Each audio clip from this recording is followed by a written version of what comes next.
Olá, meu nome é João Paulo Severo da Costa, sou psicanalista e docente da Escola de Psicanálise de Curitiba e nós estamos aqui nesse quadro Conexão EPC, nessa versão estendida, né, onde nós tratamos de modo mais aprofundado justamente nas questões que são mais perguntadas, né? E hoje eu fiz aqui uma compilação, né, que resultou num tópico que é a formação do analista. Compilação de questões que me foram feitas, ou foram feitas à escola de um modo geral, né, de modo fragmentado, envolvendo aí uma tríade inicial, né, e 2 pontos da teoria lacaniana que eu coloquei. Então, a tríade inicial contando com teoria, análise e supervisão, né, e 2 pontos da teoria lacaniana que eu entendo como interessantes, importantes, para que a gente possa agregar aí, né, essa fatia teórica que são o cartel e o passe. Bom, em primeiro lugar, é importante a gente dizer o seguinte: esse tripé inicial, essa questão triádica inicial da teoria análise e supervisão, né, que vem da escola freudiana de modo direto, é importante a gente observar que a propositura inicial de qualquer forma de articulação de conhecimento, né, e com a psicanálise não foi diferente, ela vem de modo ainda fragmentário, né? Então, assim, eu gosto muito de uma fala do saudoso professor Welson Barbato, que ele disse que quando as pessoas diziam para ele que Lacan era um gênio, ele dizia, não, Freud era um gênio, Lacan sistematizou. Né? Então, essa construção da psicanálise, ela se norteou, no primeiro momento, justamente pela ideia que a acompanha, e que, na minha opinião, é o conceito mais aproximado, que é de uma prática teorizável, né? E não de uma teoria praticável. O que significa isso?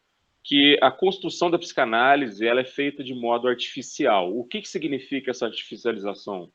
Né? Nós partimos de uma prática onde essa prática nos leva a certos construtos, a certas construções. Né? Construções previstas, evidentemente, na questão do módulo teórico, né? No complexo de Édipo, na questão narcísica, né? E assim por diante, mas não como um exercício, né, de uma ilação forçosa, não como um exercício de fazer algo caber em outra coisa, né? Mas necessariamente como um movimento, né, de prática onde as questões que são trazidas em análise são levadas, né, ao nível, aí sim, né, de possibilidades, de postulados psicanalísticos. Eu digo isso e começo por aí porque justamente o que eu percebo é que muitas pessoas não têm uma noção exata do que seja a questão de uma construção psicanalítica, né? Muitas pessoas ainda têm uma ideia de uma linearidade, né, de um passo a passo, né, de uma sistematização primária, aquela que houve no começo, portanto, que acompanharia algo como um projeto científico, né, em que haveria ali uma hipótese inicial e dessa hipótese inicial partiriam certas construções. E o que Freud propunha era bem diferente disso, foi bem diferente disso, né? Freud foi fazendo essas construções e reconstruções ao longo da sua teoria, né? Ao longo do seu movimento teórico, mesmo porque ele estava construindo a psicanálise naquele momento. Então, quando há dissidências a posteriori, né, que há até hoje e haverão sempre, essas dissidências elas partem justamente do fato de ser uma prática teorizável e não o contrário. Né? Nós não estamos tratando, portanto, de um estamento fixo, de leis fixas. Né? Eu já disse isso no vídeo sobre psicanálise e ciência. Sequer na ciência nós temos essa pretensão, o que dirá, né, nas ciências duras, por exemplo, né, o que dirá na psicanálise, que, como eu já disse para vocês anteriormente, eu não a vejo como uma ciência no sentido estrito, ou seja, dentro de um paradigma positivista, né, e de certa forma estanque de alguns pressupostos que a psicanálise tem como essenciais. Bom, falando sobre a formação do analista, então, eu vou começar pela questão da teoria, né, uma pergunta sempre recorrente aqui sobre quais livros eu estudo. Eu gosto de usar um argumento que me foi utilizado na época do mestrado pelo meu orientador, quando eu perguntei para ele sobre bibliografia básica, e ele me disse, a bibliografia básica aqui é a biblioteca, né? Então, todos nós temos, em razão de questões até de ordem subjetiva, muitas vezes, né, do momento em que nós nos defrontamos com a obra, por exemplo, com Freud. Quando alguém me pergunta sobre os meus livros preferidos do Freud, essa preferência, ela tem relação com o grau de aproximação necessário, muitas vezes, né, que eu tive na clínica, ou com o meu grau de curiosidade, né, ou com questões de ordem de satisfação do desejo que me escapam. Né? Então, se eu disser, por exemplo, que Totem e Tabu é uma marca para mim, né, eu estou dizendo da minha experiência. Então, eu tenho uma certa resistência a fazer esse tipo de indicação de ordem teórica, né? Porque justamente o que eu entendo é que a leitura da obra completa é que vai fazendo, vai criando as conexões necessárias para o exercício da prática clínica. E aí entra um ponto interessante. A teoria só deve servir ao propósito de uma prática clínica sustentável. O que isso quer dizer? Eu posso estudar psicanálise por um deleite, eu posso estudar a psicanálise por uma prestação estética, mas para ser psicanalista, isso não basta. Né? Recentemente, eu assisti uma entrevista, 20 anos atrás, da Elizabeth Udinesco, que ela falava justamente dessa preocupação para com o futuro, né? O futuro que já está aí, que era o psicanalista que se preocupa com a questão teórica, né, com o saber e o discurso, né, universitário, com essa preocupação da voz psicanalítica, com essa preocupação da autoridade psicanalítica, mas também com a questão 50%, 50%, mas também com a questão da aplicabilidade disso dentro de uma estrutura clínica. Né? Então, em suma, a questão da teoria, ela deve servir à ordem prática, salvo, em caso contrário, perdão, o que nós teríamos aí seria um especialista em teoria psicanalítica e não um psicanalista.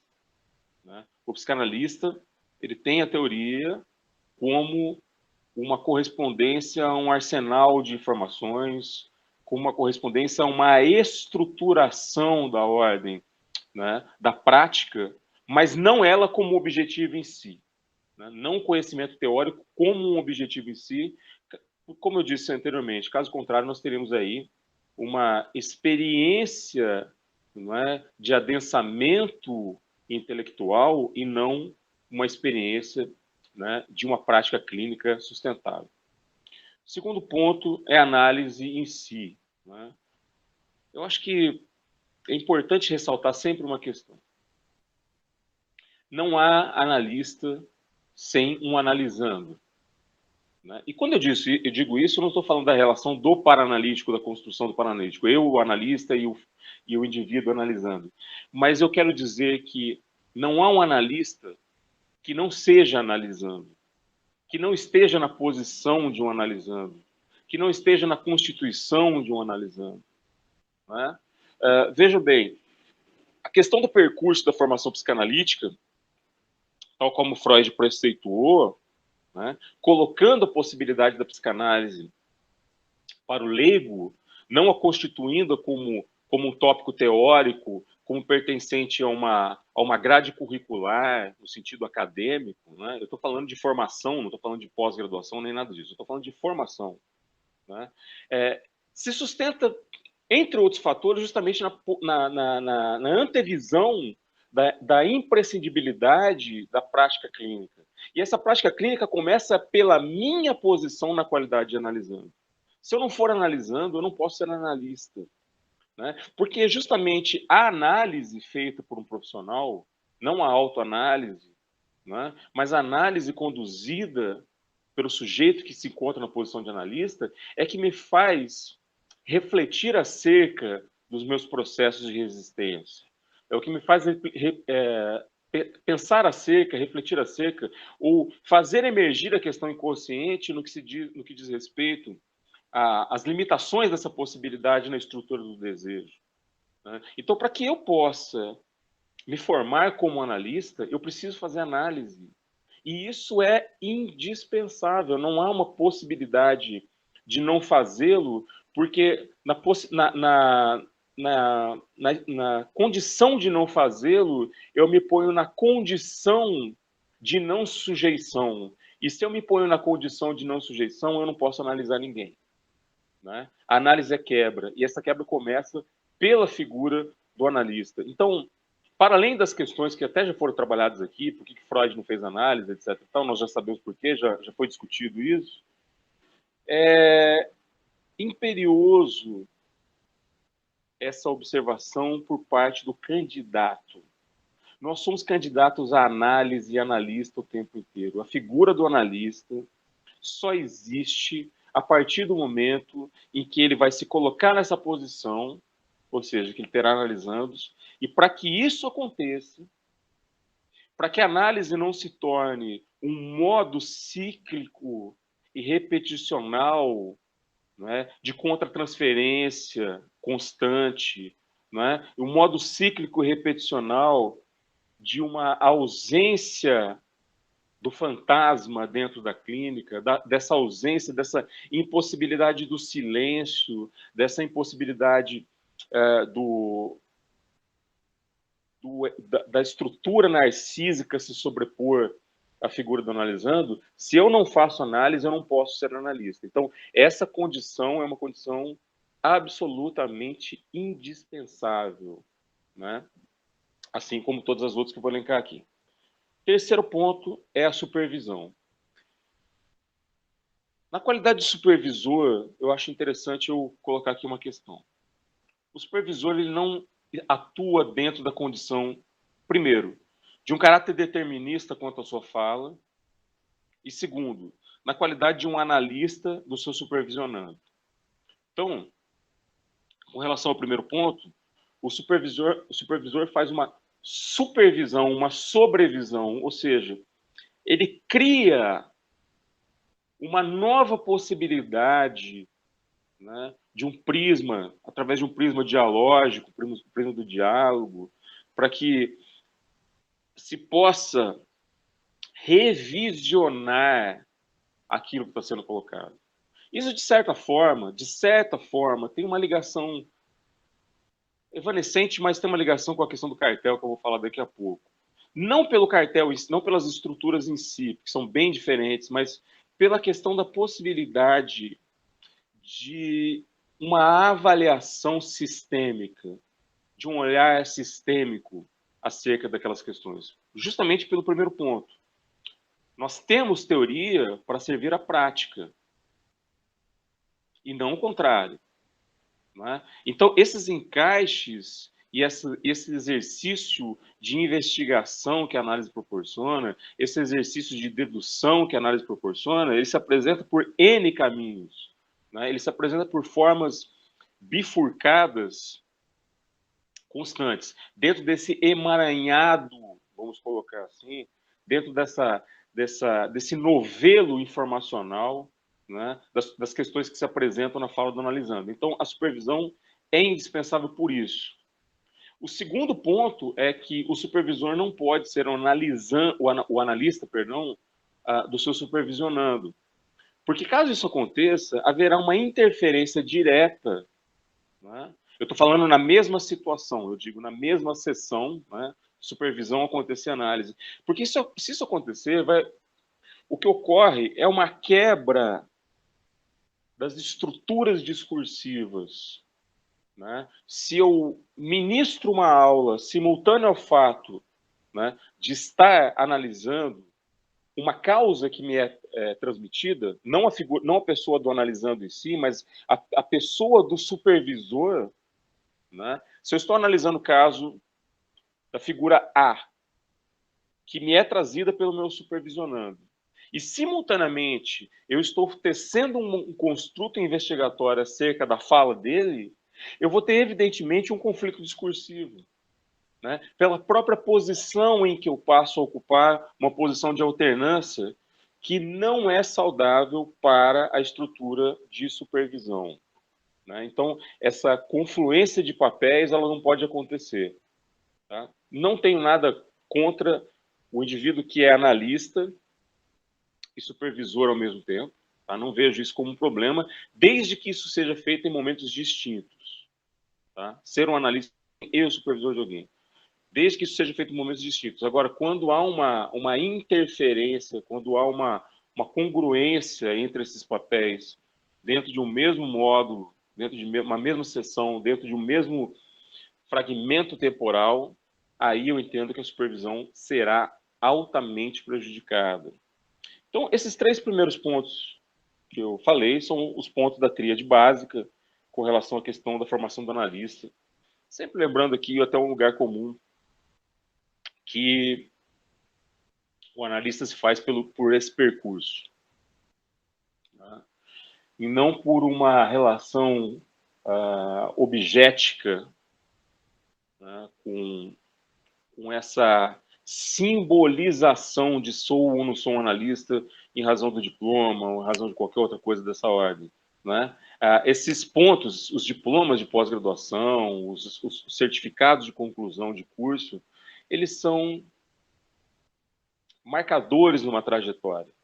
Eles não são definidores de algo, né? Eles são marcos, eles são situações ou pontos que eu identifico dentro desse caminho de uma construção do psicanalista que não acaba nunca, não é? Acaba com o óbito do mesmo. Bom, eu quero falar agora para vocês sobre 2 outros pontos, e eu separei de propósito, porque a formação lacaniana, ou a autorização de si mesmo dentro da questão lacaniana para o psicanalista, ele absorve elementos diferentes, né? E é válido lembrar que esses pontos foram trazidos, né, na década de 60 por Lacan, né? Ou seja, 64, 67, especificamente Cartel e Passe, mas o mais importante disso é a distância que há entre a questão freudiana e a questão lacaniana, né? De quase 20 anos. Então, nós estamos falando aqui de uma outra possibilidade dentro de um outro espectro do que se refere à formação feita por um outro autor, que é Lacan. Bom, eu vou me permitir aqui ler alguns trechos de 2 recortes dos centros de estudo lacanianos, para que eu possa fazer os comentários em cima. Então, o primeiro tema é o cartel, né? Em 64, Lacan estabelece o cartel como órgão base da sua escola. É por meio dele que se dá formação e transmissão da psicanálise. Sendo um pequeno coletivo de trabalho composto de 3 a 5 pessoas que se escolhem a partir de um tema comum. O cartel se sustenta em torno de questões singularmente recortadas por cada integrante. Depois, escolhem mais um participante. Atenção à grafia desse mais um, tá? Feita o mais com a letra maiúscula e um hífen separando. O que dá toda a diferença aqui no discurso. Depois escolhe mais um participante, cuja função é mitigar os efeitos de grupo, fazer a palavra circular e permitir, assim, um turbilhonamento e avanço do trabalho. Qual é a grande questão aqui? 2 pontos. Primeiro, a posição discursiva, que Lacan mais tarde vai trabalhar, né, dentro dos discursos, da prática, né, dentro das posições ocupadas dentro de uma situação analítica, mas mais do que isso aqui, você já vê a preocupação dialética, né, vale a gente lembrar o alto grau de pesquisa e interesse que Lacan tinha na filosofia, principalmente hegeliana, né, uma das bases do seu pensamento, a questão da tese, né, da antítese no processo sintético, ou seja, essa circulação não é apenas por uma questão da ordem, né, de um posicionamento, mas também pela imprescindibilidade de uma contraposição, né, de uma confrontação dessas bases para que se estruture uma forma de pensar. Vejam o link disso com a supervisão que eu coloquei anteriormente, né? Eu gosto de colocar dentro da supervisão também, como eu disse lá, a possibilidade desse discurso meu ser afetado pelo gozo do outro, né? Lacan dizia que o analista não existe O que existe é a função de analista, né? A função de analista que vai ser atravessada pelo discurso do analisando, né? Aproveitando essa iança, esse furo, fazendo esse furo, para que haja aí, portanto, a possibilidade de uma reprodução, né, simbólica mais adequada, de uma visão imaginária melhor, né? Então, desse encontro com aquilo que é indizível. Então, o Lacan estava reproduzindo dentro da ideia de cartel esse contraste, esse conflito, né? Nesse dispositivo, produção e exposição se articulam ao longo de tempo determinado, 2 anos no máximo, do seguinte modo: pode-se colocar periodicamente a céu aberto tanto os resultados quanto as crises de trabalho, né? O modo de curto-circuito dessa produção discursiva. Espera-se, ao final de máximo 2 anos, um produto de cada participante não coletivo, podendo ser aquele endereçado à comunidade analítica, podendo. Produção e dissolução são inextricáveis do trabalho de cartel. Fazer laço, mas desatar os nós, para que apareça o um a um, com letra maiúscula, do desejo passível de alicerçar o dispositivo e chegar ao seu fim, apostando no resto como causa para novos enlaces. Outra palavra, né, básica dentro da estrutura lacaniana, dentro do discurso lacaniano, que é justamente a questão do laço, a formação do laço, né, e do processo de formação do laço com uma dissolução de nós. Né? Eu acho que quem quer entender a proposta lacaniana, sobretudo a estrutura, né, triádica lacaniana básica, real, simbólico e imaginário, tem que partir desse pressuposto, né? Esse pressuposto de construção pelo conflito.